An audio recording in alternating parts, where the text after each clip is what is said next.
आज सीरिया में और शाम में मुसलमानों के ऊपर ज़बरदस्त जुल्म किया जा रहा है। ये सीरिया का वो इलाका जिस इलाके में मेरा अंदाज़ा है कि पिछले 15 या 20 दिनों से मुसलसल बमबारी की जा रही है, जिसे गोता का इलाका कहा जाता है। मुसलमानों, ये गोता का इलाका कोई मामूली इलाका नहीं है। अल्लाह के रसूल ने उसे मुसलमानों की पनाहगाह फरमाया है। इरशाद फरमाया एक हदीस में, इन्न फुस्तातल मुस्लिमीन यौमा मलहमतिन अलगोता, कि मुसलमानों की पनाहगाह फितनों के ज़माने में गोता में होगी। ये वही गोता है जिसका महल्ले वकू भी सरवरे कायनात ने फरमा दिया था कि महल्ले वकू भी इरशाद फरमा दिया था, बलदुन मिन जानिबे मदीनतिन युकालु लहा दिमश्क मिन खैर मदाइन शाम, कि ये दमिश्क के बगल में एक शहर है जो 12 मील के ऊपर फैला हुआ है। और उसके बारे में अल्लाह के रसूल ने फरमाया है, मिन खैर मदाइन शाम, इस शाम की सरजमीन का सबसे खूबसूरत ये शहर है, लेकिन आज उस शहर को खंडर बना दिया गया है। मुसलमानों गौर फरो, शाम से, जैसा कि मुफ्ती साहब ने कहा था, हमारा शाम से जो ताल्लुक़ है वो दीनी ताल्लुक़ है। वो सरवरे कायनात सल्लल्लाहु अलैहि वसल्लम के कदमों से होता हुआ गुजरता है। आकाए कायनात सल्लल्लाहु अलैहि वसल्लम के बारे में आपके पास सहाबा किराम ने तंग दस्ती और तंग माशी का शिकवा किया। हज़रत अब्दुल्ला इब्ने अबी हवाला रज़ी अल्लाह ताला अन्हु आकर के अर्ज़ करते हैं, या रसूल अल्लाह कल्लत ज़ातो यदी, हमारे बहुत तंग दस्ती है, हमारी कमाइयाँ बहुत कम हैं। अल्लाह के रसूल ने इरशाद फरमाया, सुनो, माल की किल्लत से मुझे तुम्हारे ऊपर कोई अंदेशा नहीं है। तुम्हारे ऊपर जो भी अंदेशा है वो माल की कसरत की बुनियाद पर है। इसकी वजह से तुम फितनों में पड़ जाओगे। और इरशाद फरमाया, सुनो, ये तुम्हारी कैफियत और हालत उस वक्त तक बाकी रहेगी जब तक कि सरजमीन फ़ारस, सरजमीन रूम और मुल्क हिमियत जब तक फ़तह न कर लिया जाए। और आकाए कायनात सल्लल्लाहु अलैहि वसल्लम ने उसी हदीस में इरशाद फरमाया है कि तुम 3 लश्करों में बट जाओगे। ये आकाए कायनात सल्लल्लाहु अलैहि वसल्लम ने आखिर ज़माने का फितना बताते हुए इरशाद फरमाया था, 3 लश्करों में बट जाओगे।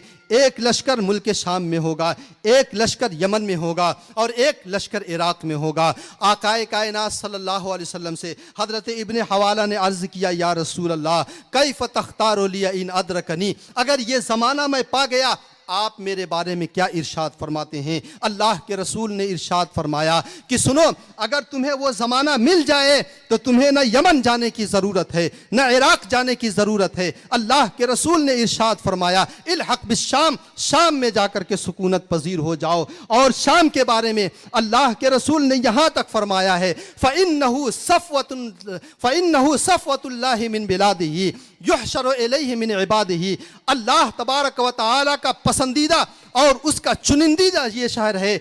और सुनो, कुर्ब क़यामत में जितने भी अल्लाह के नेक बंदे होंगे और सालेहीन उम्मत होंगे, मुल्क शाम में जाकर के हिजरत करके सुकूनत पजीर हो जाएंगे। ये मुल्क शाम है जो आज तबाही के दहाने पर है। और जैसा कि मुफ्ती साहब ने कहा था कि मुल्क शाम की तबाही ये हमारी तबाही का पेश खैमा है। आकाए कायनात ने हदीस में साफ इरशाद फरमाया है, इदा फसद अहलुश्शाम फला खैर लकुम फिद दुनिया, अगर अहले शाम तबाह बर्बाद हो गए फिर दुनिया में तुम्हारे लिए कोई भलाई बाकी नहीं रहेगी। लिहाजा मुसलमानों, हमें आँख खोलने की ज़रूरत है। हमें अपनी ज़िंदगी सुन्नत रसूल के मुताबिक गुजारने की अब ज़रूरत है।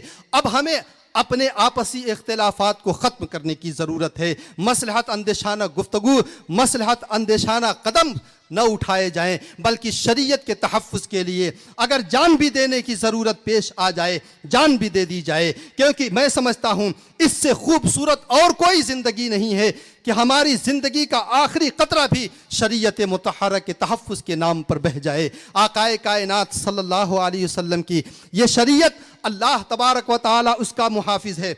हमारे तहफ़्फ़ुज़ या हमारी जिहाद से कोई फ़र्क नहीं पड़ता है, अल्लाह उसका मुहाफ़िज़ है। ये तो हमारी सरबलंदी है कि हमें अल्लाह तबारक व तआला ने ये खिदमत सौंपी है।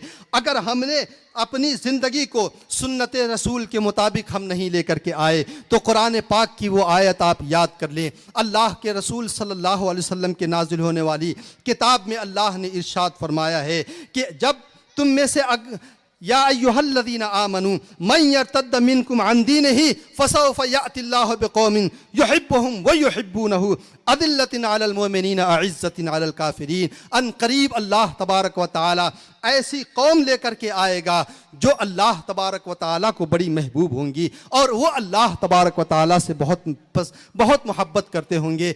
आप गौर कर ले हमारी ज़िंदगी किस डगर पे है। सहाबाए किराम की ज़िंदगी ने तो हमें जीने का तरीक़ा सिखाया है। हज़रत अबू बकर सिद्दीक़ रज़ी अल्लाह ताला अन्हु को जब मक्के में सताया जाने लगा, आप हिजरत करके जाने लगे, बरके गिमाद में पहुँचे थे कि वहाँ का सरदार इब्ने दगना आता है और कहता है, आए अबू बकर सिद्दीक़ कहाँ जा रहे हो। हज़रत अबू बकर सिद्दीक़ ने इरशाद फरमाया कि तुम्हारी कौम मुझे सता रही है, रब की इबादत नहीं करने दे रही है, कुरान की तिलावत नहीं करने दे रही है, इसलिए मैं पूरी दुनिया में घूम घूम करके मैं अल्लाह की इबादत करूंगा। तो उसने कहा था, मिस्लक ला यखरुजु वला युखरज, आप जैसी हस्तियां मुआशरे से निकाली नहीं जाती हैं, चलिए आपको मैं पनाह देता हूं। मदीना मक्का मुकर्रमा लेकर के आता है और हज़रत अबू बकर सिद्दीक़ रज़ी अल्लाह ताला अन्हु के बारे में शुरफ़ाए कुफ़ारे मक्का के सरदारों से गुफ्तगू करके उनको पनाह दे देता है। हज़रत अबू बकर सिद्दीक़ रज़ी अल्लाह ताला अन्हु ने आकाए कायनात हज़रत अबू बकर सिद्दीक़ रज़ी अल्लाह ताला अन्हु को जब वो पनाह दे रहे थे, उन्होंने कुछ शर्तें रखी थी कि अबू बकर को हुक्म दे दो, घर के अंदर वो रब की इबादत जैसे चाहे कर लें, घर के अंदर कुरान की तिलावत जितनी चाहे कर लें, घर के बाहर उन्हें इजाज़त नहीं है। हज़रत अबू बकर सिद्दीक़ ने इतना भी पसंद नहीं फरमाया था और घर के बाहर आप निकल करके अल्लाह की इबादत भी करने लगे और अल्लाह तबारक व तआला के मुक़द्दस कलाम की तिलावत भी करने लगे। उस पर कुफ़ार को एतराज़ हुआ था। हज़रत अबू बकर सिद्दीक़ ने हमें एक दर्स दिया था कि हमें किसी के पनाह की ज़रूरत नहीं है। हज़रत अबू बकर सिद्दीक़ ने इब्ने दगना से कहा था कि तू अपनी पनाह वापस ले ले, इन्नी ला अर्दा बे मलजए रब्बी, मैं अपने रब की पनाह पर राज़ी हूँ, अल्लाह तबारक व तआला मुझे पनाह दे देगा। आप सुन रहे हैं तौहीद नेटवर्क की इस्लामिक आवाज़, Tauheed network international Islamic YouTube channel. Farooq रज़ी अल्लाह ताला अन्हु ने आने वाले इस्लामी हुक्मरानों को ये दर्स दिया था और एक ऐलान फरमाया था, लौ अन्न जदियन मातत बेतफ़िल फुरात, अगर फुरात के साहिल पर बकरी का एक बच्चा भी मर जाएगा तो लखशी तो यस्अल्लाह उमरा, कि मुझे इस बात का अंदेशा है कि उमर से उसके बारे में सवाल किया जाएगा। आज के हुक्मरान ख़ास तौर से इस्लामी हुक्मरानों के लिए उनके चेहरे के ऊपर, उनके मकरूह चेहरों के ऊपर ये जन्नाटेदार तमाचा है। आज हज़रत उमर फ़ारूक रज़ी अल्लाह ताला अन्हु के इस कौल को अगर मद्दे नज़र रख लिया जाए तो यकीनन वो जुल्म से बाज आ जाएंगे। आज पूरी दुनिया में मुसलमानों के ऊपर जुल्म व सितम ढाए जा रहे हैं। आप एक सरसरी नज़र डाल दें, हिंदुस्तान की सरज़मीन से लेकर के बर्मा की सरज़मीन हो, पाकिस्तान की सरज़मीन हो, इराक़ से लेकर के लीबिया और लीबिया से लेकर के शाम और तमाम के तमाम तकरीबन बेशतर अरब ममालिक में जो इस्लाम के नाम पर इस्लामी हुकूमतें कायम किए हुए हैं, हर जगह मुसलमानों के ऊपर जुल्म व सितम ढाया जा रहा है।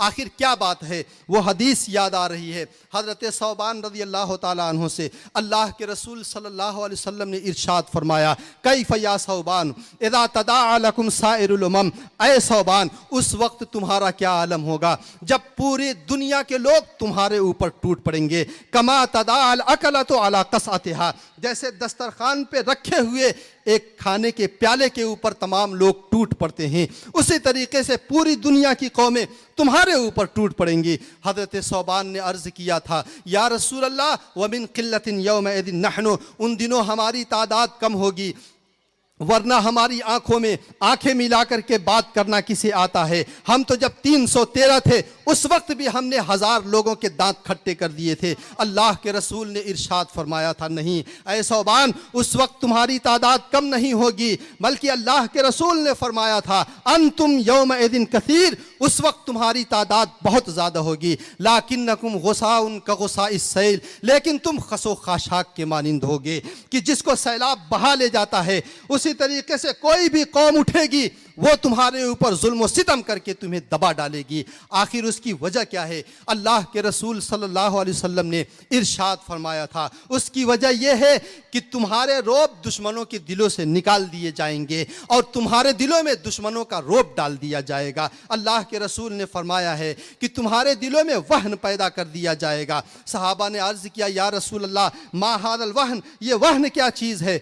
अल्लाह के रसूल सल्लल्लाहु अलैहि वसल्लम इरशाद फरमाते हैं, हुब्बुकुमुद दुनिया व कराहियतुकुमुल मौत। दुनिया की मोहब्बत में तुम इतने गर्काब हो जाओगे कि तुम्हें दीन की कोई फिक्र बाकी नहीं रहेगी। इस वजह से तुम्हारे दिलों में दुश्मनों के रोब पैदा कर दिए जाएंगे।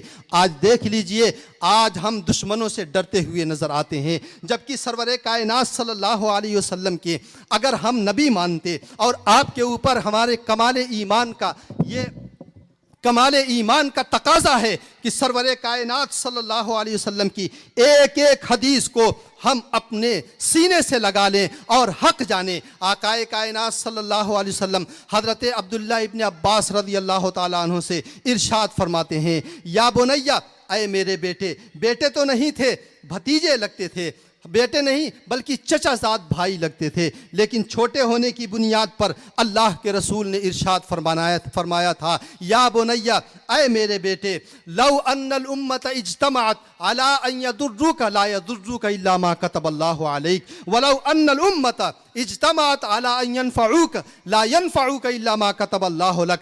अय अब्दुल्लाह इब्न अब्बास, सुन लो, अगर सारी दुनिया की कौमें इकट्ठा हो जाएं और तुमको कोई नुकसान पहुंचाना चाहे, तुम्हारी तकदीर से ज़्यादा नुकसान नहीं पहुंचा सकते हैं। और अगर सारी दुनिया के लोग इकट्ठा होकर के तुम्हें कोई फ़ायदा पहुंचाना चाहे, तुम्हारी तकदीर से ज़्यादा तुम्हें कोई फ़ायदा नहीं पहुंचा सकता है। ये सरवरे कायनात के अल्फाज हैं। अगर इस हदीस को अगर हम अपने सीने में बिठा लें और अपने जहनो दिमाग में महफूज कर लें, तो आज हम किसी कौम से दब करके नहीं रहेंगे। आज हमारे दिलों से दुश्मनों का खौफ दूर हो जाएगा। आकाए कायनात सल्लल्लाहु अलैहि वसल्लम के हमें जीने का एक एक सलीका सरवरे कायनात ने दिया है। लिहाजा हमारी जिम्मेदारी ये होती है कि हम सरवरे कायनात सल्लल्लाहु अलैहि वसल्लम के बताए हुए तरीक़े के मुताबिक अपनी ज़िंदगी गुजारें।